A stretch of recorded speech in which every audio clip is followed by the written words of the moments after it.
जय हिंद दोस्तों, NCERT science class 10th में आप सभी का स्वागत है।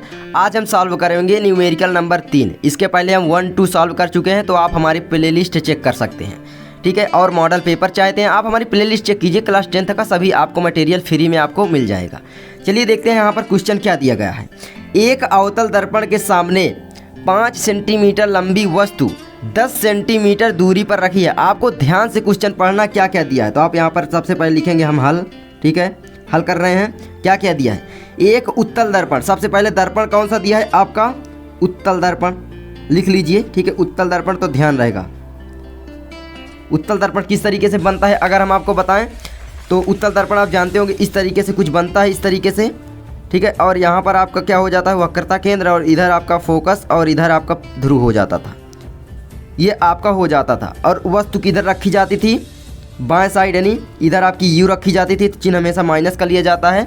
और प्रतिबिंब इधर बनता है तो भी का मान हमेशा धनात्मक इसमें हो जाता है। अभी देखते हैं क्या क्या दिया है, ठीक है। एक उत्तल दर्पण के सामने 5 सेंटीमीटर लंबी वस्तु, तो हम वस्तु की लंबाई मान लेते हैं यच, ठीक है। यच आपका कितना दिया गया है, आपका मान लीजिए 5 सेंटीमीटर, ठीक है। 5 सेंटीमीटर हमने ले लिया, ठीक है। अगला क्या दिया है, इस तरह से मार्क लगा के अगला देखिए क्या दिया है।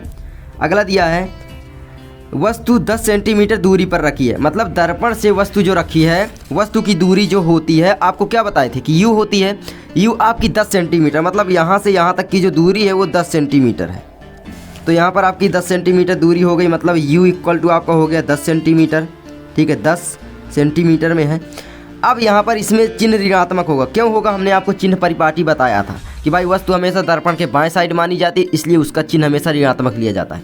आप एक्स अक्ष और वाई अक्ष तो पढ़े होंगे, मैं बार बार बताता हूँ। इधर इस तरीके से एक्स अक्ष और वाई अक्ष होते हैं, इधर वाई अक्ष हो जाता था आपका वाई अक्ष डैश, इधर आपका एक्स अक्ष मान लीजिए अगर, तो इधर एक्स डैश, कोई भी मान सकते हैं। तो इधर आपका चिन्ह पॉजिटिव होता था, सॉरी निगेटिव होता था, इधर आपका हो जाता था पॉजिटिव, इधर आपका हो जाता था पॉजिटिव, इधर आपका निगेटिव। तो जो भी चीज़ इधर बनेगी तो वो निगेटिव होगी, और जो भी चीज़ इधर बनेगी तो आपकी वो पॉजिटिव होगी। सिंपल सी बात है।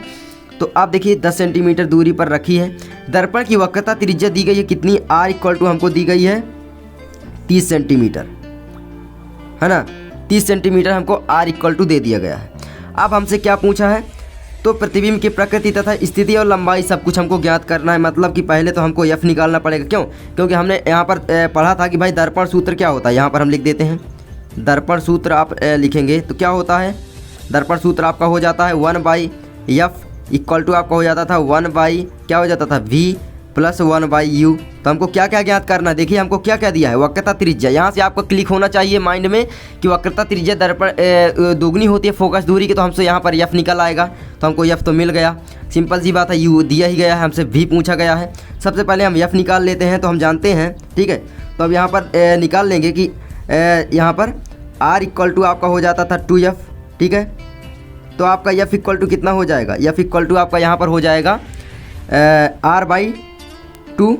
तो यहाँ पर लिख देंगे r का मान कितना दिया गया है 30 सेंटीमीटर, तो यहाँ पर 30 लिख देंगे, 30 सेंटीमीटर, और बटे कितना दिया गया भाई 2, बराबर आपका आ जाएगा 15 सेंटीमीटर। ये आपका f का मान निकल आया। अब यहाँ पर हम दर्पण सूत्र लगा के आराम से v का मान निकाल सकते हैं। तो v का मान यहाँ पर अगर निकालें तो क्या हो जाएगा 1/v, अगर सूत्र बनाएं तो क्या हो जाएगा, v इक्वल टू आपका हो जाएगा 1/f माइनस 1/u। क्यों हो जाएगा, देखिए क्योंकि इसका 75 हमने इधर कर दिया और v आपका इधर रख दिया। यार ये एक प्रकार के इस तरीके से लिखा गया है। चलिए अब इसमें बताएं, अगर देखिए आपका अगर दिया है 1/, ठीक है, f इक्वल टू आपका दिया गया है 1/v प्लस 1/u, ठीक है। तो हम इसको इधर लिख सकते हैं, भाई v का हमको मान ज्ञात करना है तो इसको इधर भेज देंगे। तो आपका हो जाएगा 1/f माइनस का चिन्ह लगा देंगे और 1/u हम इधर भेज सकते हैं, भाई u को इधर पूरा, है ना, बराबर आपका हो जाएगा 1/v। तो हम इसको इस तरीके से भी लिख सकते हैं कि भाई 1/v इक्वल टू आपका हो जाएगा 1/f माइनस 1/u, ठीक है। इस तरीके से लिख सकते हैं। तो यही तो हम यहाँ पर लिख दिए। अब चलिए देखते हैं, इसको सॉल्व करते हैं। तो यहाँ पर लिख देना दर्पण सूत्र से, ठीक है, दर्पण सूत्र से।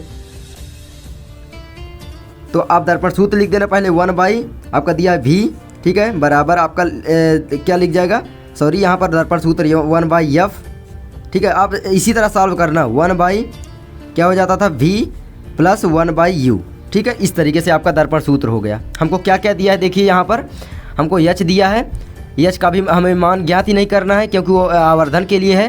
तो यू का मान हमको दिया है और यहाँ पर हमसे यफ का मान भी हमने निकाल लिया है। देख सकते हैं ये आपका 15 सेंटीमीटर आया था, तो हम यू और वी का मान यहाँ पर रख देंगे। ठीक है, यू और एफ का मान। तो चलिए हम सभी का मान यहाँ पर रख देते हैं कि भाई 1 पहले लिखेंगे बाई एफ आपका कितना दिया गया है 15 सेंटीमीटर, तो यहाँ पर हम लिख देंगे 15, है ना, बराबर आपका क्या दिया गया है 1/v, हमें निकालना है भाई v का मान, तो ये तो वही रहेगा, प्लस आपका दिया है तो प्लस 1/u आपका यहाँ पर माइनस का दिया गया है। u आपका कितना दिया गया था, तो आपका u का मान है 10 सेंटीमीटर, तो यहाँ पर लिख देंगे 10, है ना, 10 आपका दिया गया था। तो इस तरीके से आपका ये हो जाएगा। या तो आप चाहते थे इस सूत्र में रख देते तो डायरेक्ट हल हो जाता। ठीक है, अब बना सकते हैं सूत्र में ही परिवर्तन करके। अब चलिए इसको इधर भेजते हैं, तो 1/ आपका हो जाएगा 15, है ना, इधर हो जाएगा। इसको इधर भेज देते हैं, तो भाई यहाँ पर प्लस का चिन्ह लगा है तो यहाँ पर माइनस का हो जाएगा, माइनस आपका हो जाएगा 1/-10 लगा है तो 10 इक्वल टू आपका हो जाएगा 1/v, ये आपका हो गया। अब यहाँ पर आप सॉल्व कीजिए क्या होगा, तो यहाँ पर आपका हो जाएगा, देखिए इसका आप पहले एलसीएम ले लेंगे, कितना आएगा आपका लगभग 30 उस आ जाएगा। चलिए इसको पहले एलसीएम इसका हम ले लेते हैं। ठीक है, आप ले सकते हैं डायरेक्ट हम, लेकिन आपको बता रहे हैं 15 पहले यहाँ पर लिखेंगे और इधर आप लिखेंगे 10। ठीक है, 10 लिखा है देखिए, 10 और 15 इसको आप ले लेंगे। 10 2 से कट जाएगा तो आपका यहाँ पर 5 बचेगा, ये 15 कटेगा ही नहीं। अब 15 3 से कटेगा तो 3 यहाँ पर लिखेंगे, 5 हो जाएगा और ये 5, है ना, और यहाँ पर 5 5 15 दुनाई 30 आपका आ गया एलसीएम। ये आपका 30 आ गया, लासा आप ले लीजिए।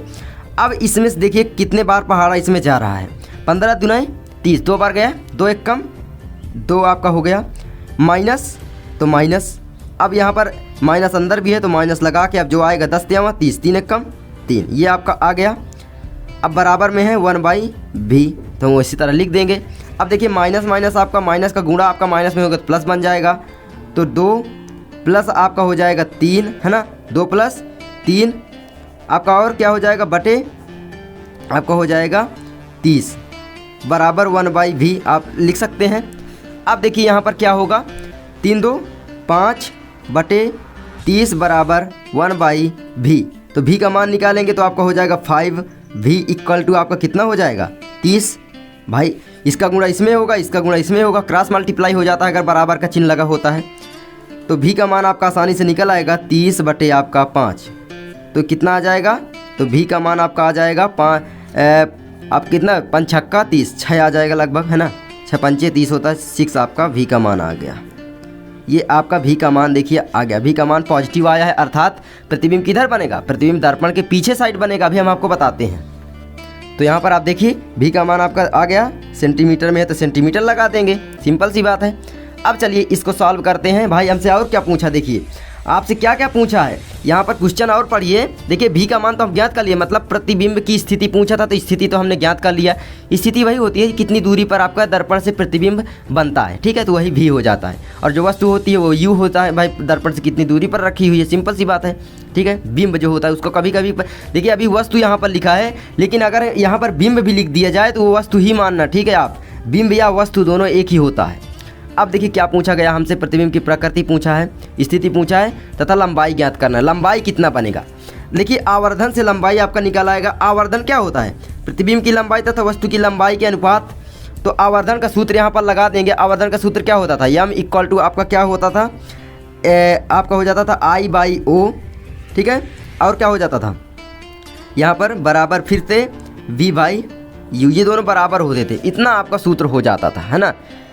ये आपका आवर्धन का हो गया। तो हम क्या दिया है भाई, हमें v का मान तो ज्ञात है, u का मान भी ज्ञात है, h का मान भी ज्ञात है, हमें केवल प्रतिबिंब की यहाँ पर वस्तु का मान हमें ज्ञात करना है, ठीक है। तब आराम से हम निकाल सकते हैं।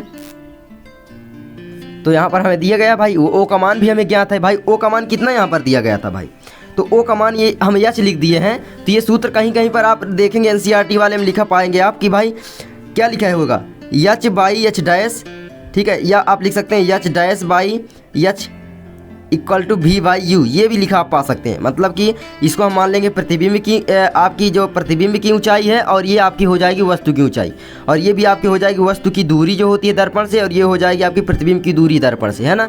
सिंपल सी बात है। तो इस तरीके से भी सूत्र लिखा होता है। तो ये हम इक्वल टू हम एच डैश का मान रख देंगे। कितना हमको दिया था भाई, हमको क्या ज्ञात करना है, आई ज्ञात करना है। मतलब हमको प्रतिबिंब की स्थिति ज्ञात करना है, तो आई वही रहेगा, या एच डैश लिख दें या आई कुछ भी लिख सकते हैं। अब एच का मान हमें देखिए यहाँ पर हमने लिखा था 5 सेंटीमीटर दिया गया था। ये देखिए दर्पण के सामने 5 सेंटीमीटर पर रखी है, तो दर्पण के सामने अगर रखी है तो भाई उसका मान तो ऋणात्मक ही आएगा ना।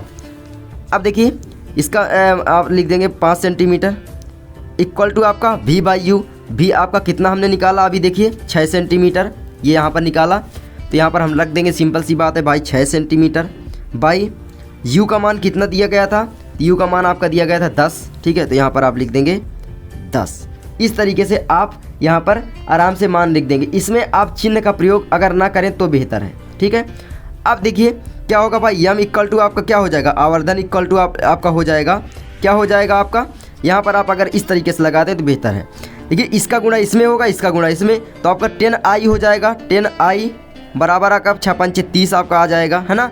अब i इक्वल टू कितना हो जाएगा, 30/10, क्योंकि ये बटे में पहुँच जाएगा, तो i बराबर आपका हो जाएगा 10 × 30 3। ये आपका निकल आया। या आप लिख सकते हैं i लिखें या यच लिखें, बात एक ही, यच इक्वल टू 3, ये भी आपका मान है कि दोनों का यही होता है। ठीक है, यच डैश बाई एच, तो ये आपका यच का मान निकल आया। मतलब कि दर्पण से 3 क्या है भाई, प्रतिबिंब से 3 गुने दूरी पर आपकी जो यहाँ पर वस्तु है वो है रखी है। देखिए सामने 5 सेंटीमीटर लंबी वस्तु रखी थी, तो आपकी 3 गुना इससे बड़ी बनेगी आपकी वस्तु। ठीक है, मतलब आपका जो प्रतिबिंब बनेगा 3 गुना बड़ा होगा। आवर्धन जो ज्ञात हमने किया, यम इक्वल टू आप लिख सकते हैं 3। तो ये आपका हो गया आवर्धन। आवर्धन का मतलब कितना बड़ा बनेगा। अब देखिए 3 गुना आपका यहाँ पर धनात्मक है, अर्थात बड़ा बनेगा। अब बड़ा भाई बनेगा तो कितना बनेगा, इससे 3 गुना भाई जो वस्तु की ऊंचाई थी 5 से, तो 5 से 3 गुना क्या होगा, 5 से 15, मतलब कि 15 सेंटीमीटर की आपकी जो प्रतिबिंब बनेगा, मतलब थोड़ा बड़ा बनेगा, आप समझ लीजिए। ठीक है, इस तरीके से आपका ये क्वेश्चन सॉल्व हो जाता है। अब प्रतिबिंब की स्थिति, चलिए यहाँ पर थोड़ा लिखने की आपका तरीका बताते हैं क्या होगा। देखिए प्रतिबिंब की स्थिति आप आसानी से लिख सकते हैं भाई। भी का मान यहाँ पर धनात्मक आया था, तो यहाँ पर मतलब कि अगर भी का मान धनात्मक आया तो आपको मैंने चिन्ह परिपाटी बताया था कि दर्पण के दाईं साइड वस्तु बने, दाएं साइड का मतलब है कि आपके दर्पण के पीछे बनेगा। प्रतिबिंब क्या होगा, उत्तल दर्पण है तो भाई उत्तल दर्पण में क्या बनता है, वास्तविक एवं आभासी एवं सीधा बनता है। तो आपके प्रतिबिंब की स्थिति, प्रतिबिंब की प्रकृति आप लिख लें, प्रकृति क्या होगी। ठीक है, प्रकृति आपकी क्या हो जाएगी, चलिए लिख लेते हैं प्रकृति आपके प्रतिबिंब की। यहाँ पर आप लिख देंगे वास्तविक एवं सीधा होगा, क्या होगा भाई, आभासी होगा, क्योंकि दर्पण के पीछे बना है। आभासी एवं सीधा पहली बात तो रहेगा। अब क्या होगा, दर्पण से कितनी दूरी पर बनेगा, दर्पण से 6 सेंटीमीटर दूरी पर बनेगा भाई। दर्पण से बिंब की जो प्रतिबिंब की दूरी है कितनी है, भी आपकी 6 सेंटीमीटर, तो आपका दर्पण से 6 सेंटीमीटर दूरी पर बनेगा, है ना, दूरी पर बनेगा। और क्या होगा भाई, और आपका आवर्धन 3 गुना है, मतलब कि आपका वस्तु से 3 गुना बड़ा प्रतिबिंब आपका बनेगा। तो वस्तु से आप लिख सकते हैं, वस्तु से 3 गुना बड़ा प्रतिबिंब होगा। ठीक है, प्रतिबिंब होगा। देखिए मैं जल्दी लिख रहा हूं तो दिक्कत हो सकती है। तो इस तरीके से आप यहाँ पर क्वेश्चन पूरा एक पेज में हमने सॉल्व कर दिया। आई होप आपको बहुत ही अच्छा लगा होगा और आप समझ गए होंगे। मिलते हैं नेक्स्ट वीडियो में, तब तक के लिए जय हिंद।